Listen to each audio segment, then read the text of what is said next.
que os olhos não veem, o bolso não sente.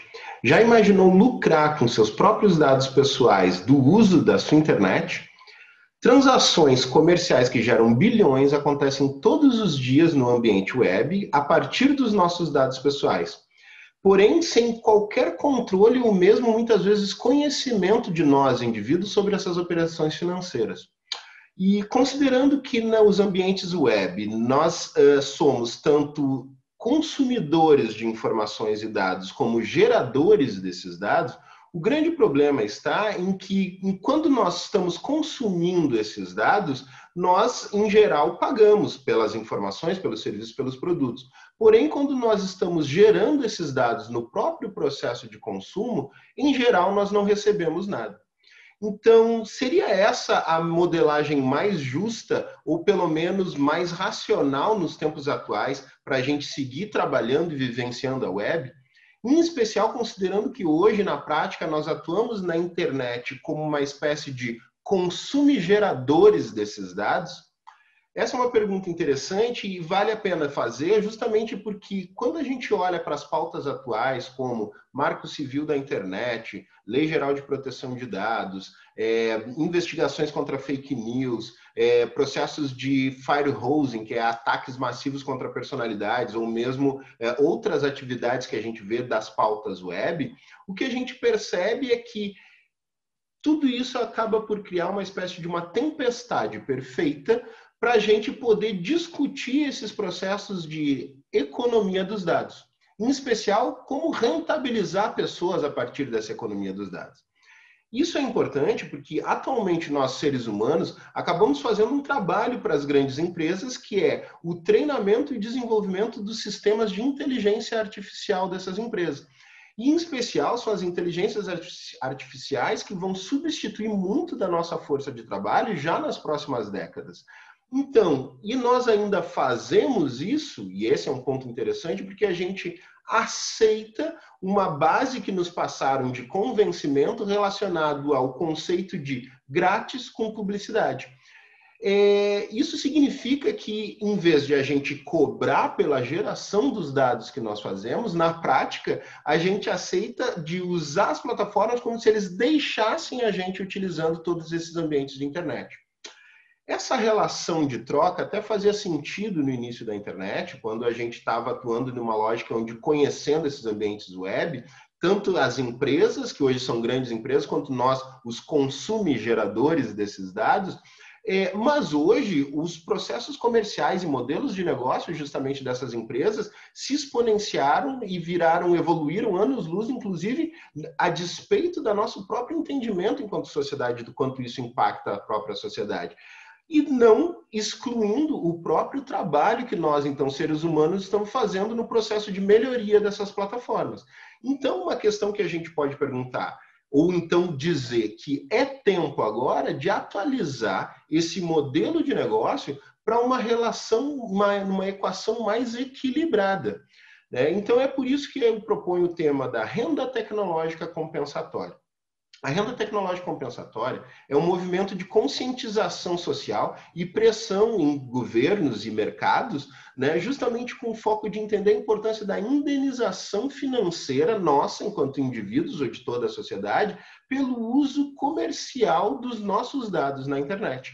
Ela também vai acabar focando na mitigação de possíveis impactos socioeconômicos, justamente porque a gente está vivendo num processo de transição desse período de um mundo cada vez mais orientado pela inteligência artificial.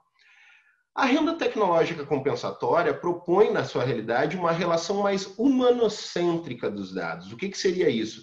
Tu ter relações de trocas de valores da internet muito mais centradas no ser humano. Então, com isso, ela acaba focando no que a gente chama dos direitos humanos digitais. Esses direitos humanos, eles levam em consideração a autodeterminação das pessoas com relação aos dados pessoais. O que seria isso na prática? A possibilidade que nós temos, enquanto indivíduos, de gerar, de armazenar, de comercializar, ou mesmo, se for de nosso interesse, destruir, eliminar esses dados. Essas são todas inovações econômicas que vão poder, de apropriação dos dados, que vão poder gerar informações econômicas, em especial porque a renda tecnológica compensatória, ela compreende 4 tipos de economias possíveis até o momento para poder trabalhar. A primeira é a economia dos dados de streaming, ou seja, a gente pode gerar lucratividade, rentabilidade, a partir da própria navegação e cliques que nós fazemos no ambiente da web.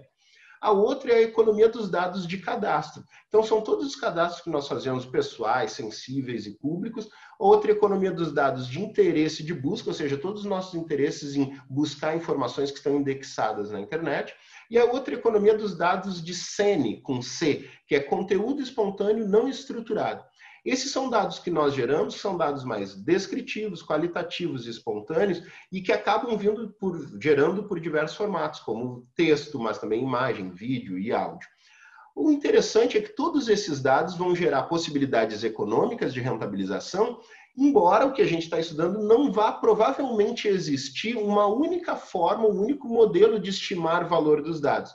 A tendência é que existam várias formas de precificação dessa estrutura de dados. Primeiro, porque ele precisa entender que mercado que vai ser formado em volta do interesse, né? E também até do tipo de dado. Então, nós temos dados como os dados transacionais, dados cadastrais, a idade do dado influencia, a raridade e até mesmo o nível de agregação em termos de refinamento possível para ser comercializado esse dado para quem tem interesse. Então, por isso, novos consensos comerciais ainda precisam ser definidos. Um outro detalhe que vale a pena, ainda pensando no valor desses dados, é que na operação econômica da renda tecnológica compensatória, afora justamente algumas questões específicas de atendimento ou muito pontuais de interesse individual do dado, o que interessa para os negócios, para as empresas, é o volume dos dados. Isso porque elas olham mais para esse contexto do Big Data, né? Porque o que as empresas precisam entender a partir dos nossos dados, e por isso a massividade, que elas querem saber sobre tendências, métricas de informação mais massivas no mercado, não necessariamente o dado individual de cada pessoa. O que acaba acontecendo é que, para dar conta disso, a gente começa a pensar em novos players do mercado, novos operadores econômicos.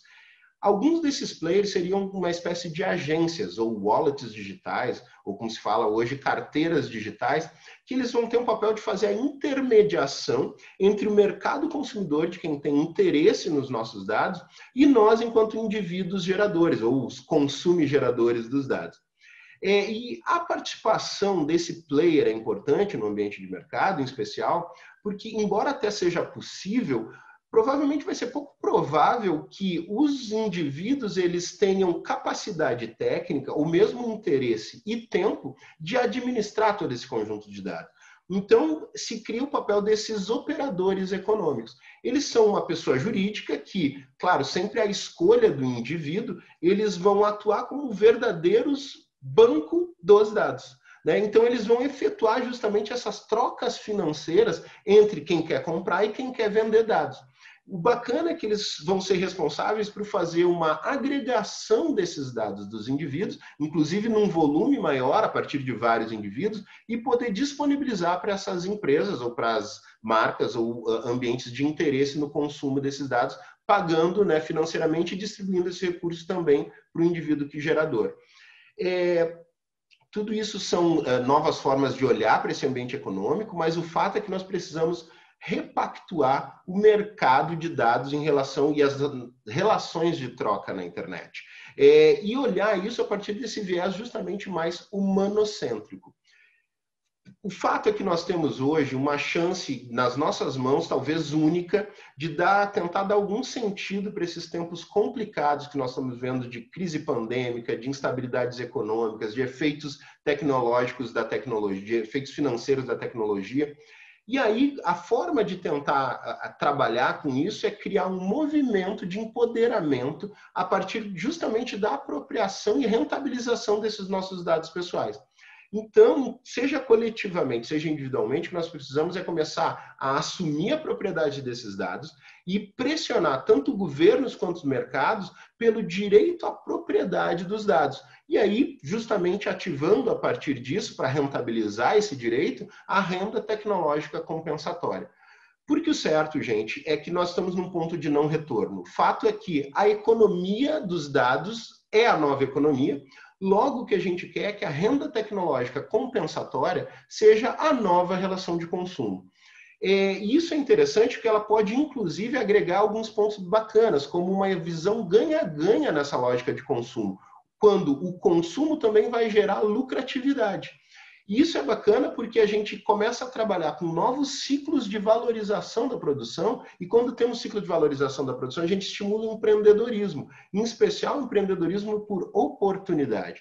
E isso vem porque, devido a todas as transformações que acabam acontecendo quando tu cria um novo modelo econômico.